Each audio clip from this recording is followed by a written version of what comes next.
Hey, have you ever tried your hand at concrete finishing? It's certainly not easy. Let's take a look at some of the basic steps. So you want to choose the right mix and order that amount correctly. So I usually do like cubic inches and then convert that to meters of concrete, making sure our base prep is all the correct height so we can take accurate measurements, get our rebar all set up.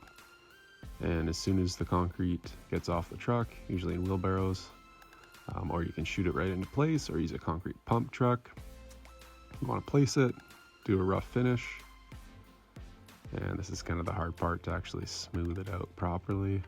We rented this bowl float to do that, and we're bringing some of the moisture and kind of creaminess to the surface. You don't want to bring up too much, and we're going to take some time to actually let it sort of chill out, get rid of some of that excess water on the surface and kind of stiffen up just a bit. At this point, you can do a bunch of finishes.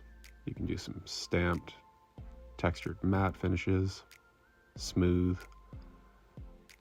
You can do a broom finish as well, all kinds of options. We chose to just do a smooth finish and kind of mag it off using a magnesium float to sort of create a nice